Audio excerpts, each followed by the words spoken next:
Okay, today I got 7 common mistakes I see people making in their retirement plans.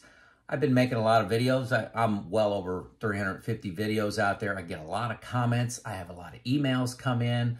I work with people just to review their plan. They want to run things by me, and there's a link to do that below.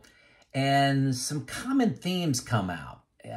Some people wonder why I'm able to quickly hone in on what's a gap in their plan. It's because there's a lot of things that people are doing alike.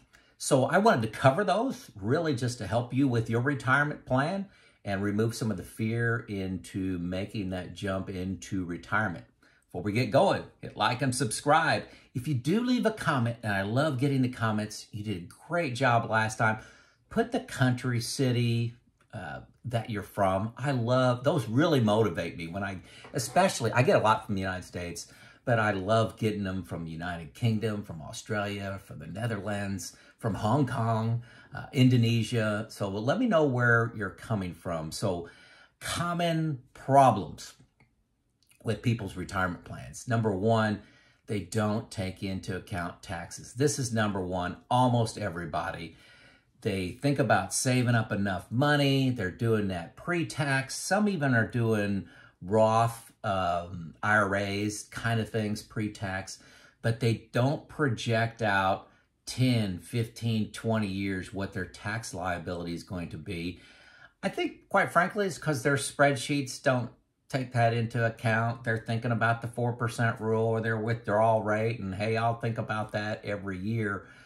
But little changes now can make a massive change down the road. One gentleman, as an example, was paying for Roth conversions up to the 32% tax bracket here in the United States. And this person, once they retired from 55, they were going to retire at 55, through 72, which is the RMD time period, really was not going to be showing any income. So they were missing out on a great opportunity to take pre-tax dollars instead of Roth right now and defer that where they can take, 70, 80, 90,000 with very minimal tax, maybe just hitting the 10, 12% tax bracket. So having a plan for that is critical. It's going to be one of your highest expenses, and people just blow it off. They don't take it seriously. You need to use a financial advisor, or you need to use a software package. I have a link below to a software package.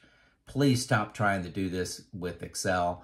I know a lot of people with Excel that would show me their documents. Here's how I'm doing it in Excel and how I'm accounting for it. And half the time we find an error in their formulas or their assumptions. So please use an approved software package that somebody has worked the kinks out of. They got a team of people working on it, not just one person in their basement coming up with how they're going to do taxes. That's just a huge mistake, very common. Maybe you're better than this, but the vast majority of people, it's an issue. Number two, taking Social Security early. And the people that I deal with that do a lot of thinking, do a lot of analysis and pros and cons, almost always push this to full retirement age or 70. The people that take it at 62, it's much more emotional. I'm worried they're going to run out of money. I'd rather have the money now. I'll take, a bird in the hand's worth two in the bush. Social Security inflates almost 8% a year when you delay it. It's adjusted for inflation. The adjustment for inflation is on a bigger amount when you delay it. It's also, it's your longevity insurance. It's adjusted for inflation. It's one of your best assets. Don't just flippantly make that decision. Most people, like I said, if people that I've work with that study it, they tend to push that out more. So taking Social Security at 62 for no good reason is a very common mistake.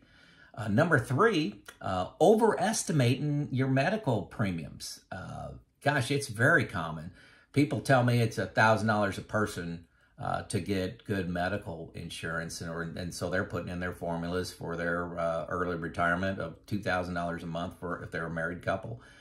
And I have Farm Bureau. I've been very open about that. I pay $900 a month for excellent insurance. So there's other options out there besides the Affordable Care Act, short-term plans and plans like Farm Bureau's health plans that are significantly lower than that.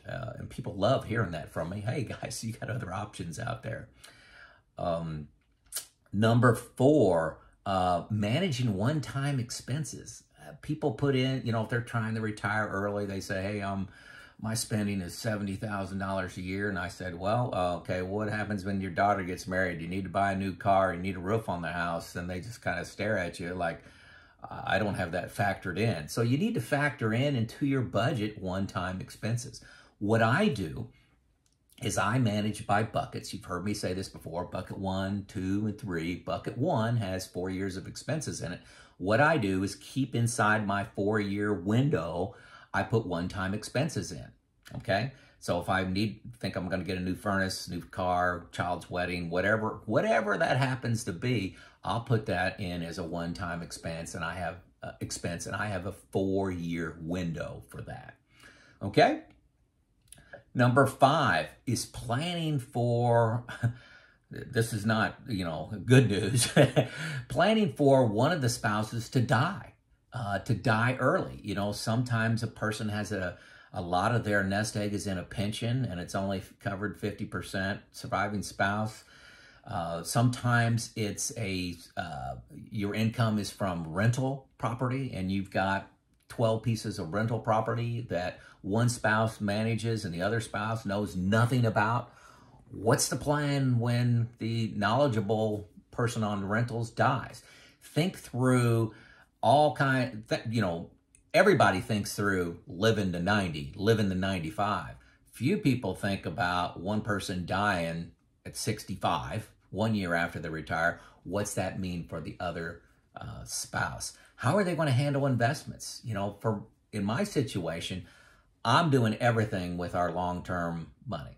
Bucket 1, 2, and 3 is all me. What do I invest in? That's all me. I sit down with my wife and review that once a year, which is not very much, but I've actually put in place a financial advisor that knows where I'm going, what I'm heading, what I'm thinking about. So my wife I've already got a financial advisor set up for her. It's not something she's interested in putting in the time, just doesn't want to do it.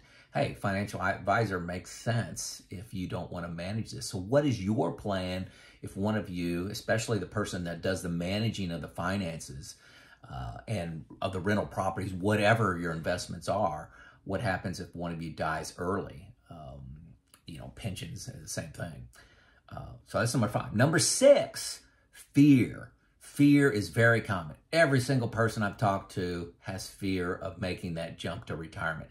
It's always going to make more sense to work 1 more year, and you convince yourself that, hey, gosh, my finances, look how much better they'll be if I, work till I'm 60 or work till I'm 65, whatever it happens to be, instead of retiring now.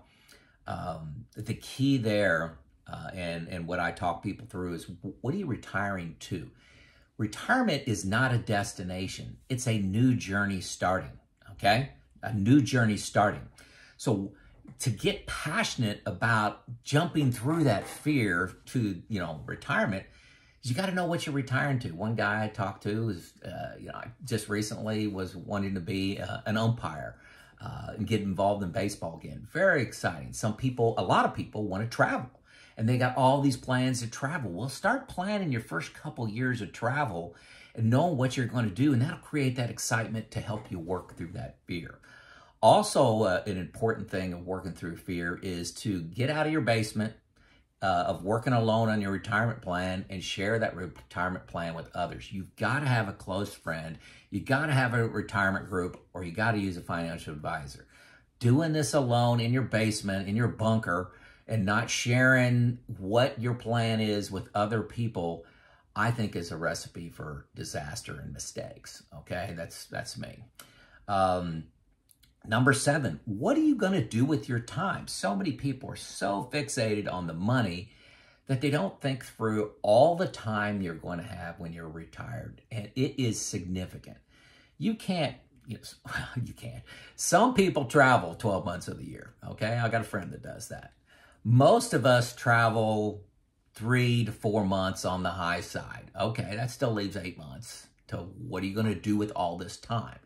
It's winter here in Indiana. I don't do as much yard work. I need to have hobbies and things that I spend my time on that gives me value, gives me purpose, maybe make some income along the way, but not factoring in that you have a huge amount of time to do something with. Now, that's no guarantee you're going to live 50 years, 40 years. I'm talking about, hey, today's Tuesday. What am I going to do with my time on Tuesday? Do I want to just sit on the couch and watch TV?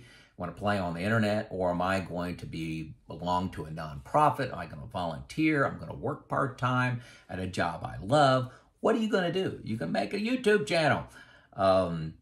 Most people just don't even think about that. And I'm telling you, it helps you get over fear. It helps you get excited. It helps you make that jump into retirement.